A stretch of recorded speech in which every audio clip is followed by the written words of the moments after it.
Hello people, it's Jenkins Dunn and here with another commentary, and I've got a Domination gameplay on Village using Type 95 with Red Dot and Rapid Fire, and I don't really have a set topic as to what I'm going to talk about. I honestly don't know, but I don't want it to be boring, as my boring commentaries obviously don't get as many views. So using the gold Type 95, so gold, Olympics, okay.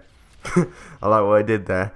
The Olympics, okay, they're in the country I live in right now.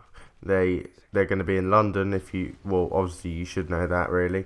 And the torch is taken around the country, and I was fortunate last week to see it on several occasions with my friend.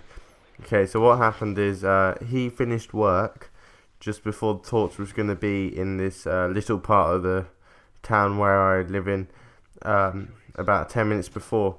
So I went down there on my bike, met him just coming out of work, and then we went and saw the torch. And yeah, I didn't think it would be like amazing. I just thought it would be truthfully, I thought it would be some old person or someone with problems, let's say, because they give it to the less fortunate and stuff. Just running up the road with the torch, and maybe someone would try and steal it or something like that. And suddenly we saw this Samsung bus with a bunch of like girls just doing dances, kind of seductive dances if you like, something you get in the strip club in GTA 4, you know. And so that's nice. And then another bus comes along, and same thing's happening there. The Coca-Cola bus, yeah, that's what happened. And then the Lloyd's TSB bus, and obviously that was shit because it's a bank. And so it was like people with glasses just sitting at desks, and no, I'm joking, but that one was really rubbish. Then the torch came after about 15 minutes waiting, and what happened? Yeah, I think there might have been a bit of an accident further up the road. An ambulance tried coming down the road, and it was literally like one of those films, the Armageddon films, like Doomsday type films, where you can see like highways in America where it's just a bunch of abandoned cars, people just run and leave their cars. That was genuinely what it was like. There were empty cars at traffic lights, and it was like some doomsday. It was funny, but not for the guy in the ambulance, obviously, because he couldn't get through because there were hundreds and hundreds of us. And then once the torch passed, I cycled off with my friend running next to me, and I know the area quite well, so we went up this hill and took a shortcut down this alleyway. Yeah, nothing happened, obviously. But yeah, I remember being at middle school, because it was right next to my middle school. I remember it was like, oh, that's where all the hardcore kids go to like pretend to smoke and stuff. I was like 10.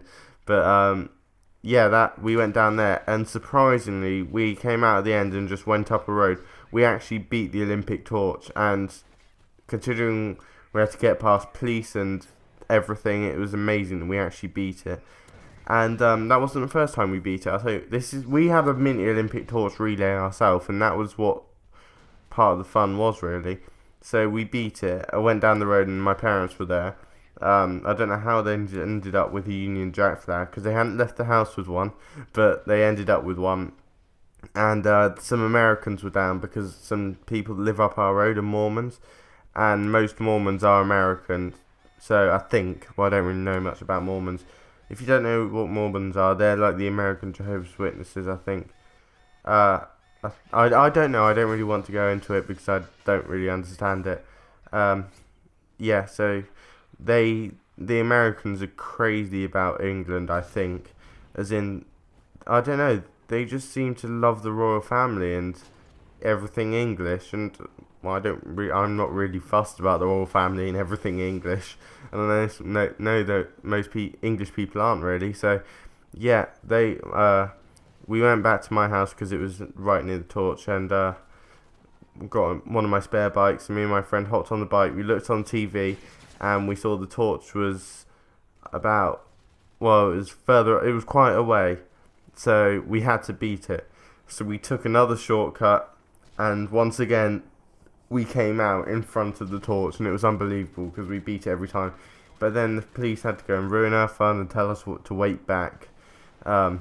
the Metropolitan Police, because the police that police our area aren't that like that, but you get the Metropolitan ones, and they think everyone's going to be a suicide bomber, really.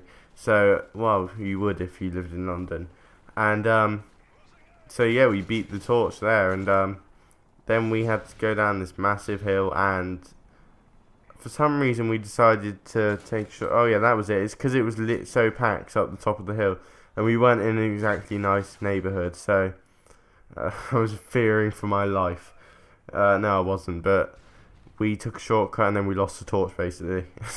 So then we just went on a random bike ride and ended up in this really bad estate, and we had to get the hell out of there. It was like Ross Kemp on gangs. So it was either that or my stab-proof vest would come in handy, which I didn't have a stab-proof vest, and yeah, it was quite bad. But you could just see all these hardcore kids in the park, like eating their lollipops and swinging on the swings, being hardcore in their like tracksuit Burberry stuff. But yeah, that's pretty much my Olympic torch relay. I don't know how many people carried it through our area. Sorry, I got tongue twisted there.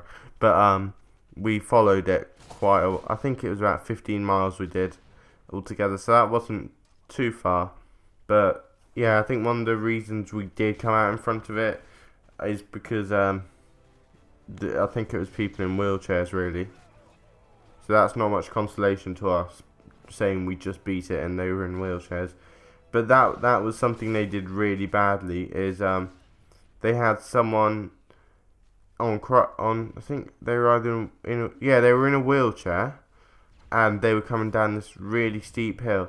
Now they shouldn't have done that, really, because first it might be fun for them, but if they're going down really fast, but that means like their wife or whatever has to put all that effort into like not letting them go, otherwise they'll go flying.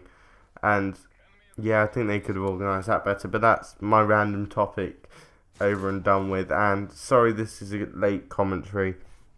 I just genuinely haven't had time to do one, because my last one was uploaded a week ago, I believe, and yeah, I've gone on a bike ride with my dad. I've been out on our mini boat, because we got two. I went out on the mini boat fishing, caught a crab, no fish though. We left a bit late, so that was annoying. Yeah, we caught a crab and it just wouldn't let go of the worm even after we caught it, so we just left it on top of one of the buoys. And just generally all around busy getting ready for the summer, which is now actually here, because England has had shit. I know America's had like really nice hot weather. Well, you might not call it nice if you have like a farm or stuff, because your crops would be dead, but America's had really nice weather. But now we've got about 26 degrees where I am, and that's hot for England. I mean, I'm used to hotter because we go to Turkey every year, but that's hot for England. So that is really good, because, well, the past 4 weeks, whilst I've been off school, because I finished my GCSEs, so I didn't have to go back in. Past 4 or 5 weeks, we've had a few nice days, like 3 or 4, but that's absolutely been it. The rest have been shitty days where it's just been rainy and stuff. So yeah, I didn't realise that still happened, sorry, when my screen just flicks really fast in theatre mode. I thought they would have patched that, because I talked about that in my first MW3 commentary, and this, oh my god. Anyway, Black Ops 2 should be better in terms of game and the theatre mode, because it just should. And yeah, that's the end of the commentary. We won by quite a bit in terms of domination points, and got a nice little match bonus there. And hope you enjoyed that random commentary, because I've never done it where I don't know what to talk about, really. I always have something on my mind, but here I didn't. But yeah, that's the end of the commentary, and it's 42-7, and it's Jenkinstein, and I'm out. And here's an outro where you can find a link to my Twitter, my previous video, and a random video. Be sure to check them out.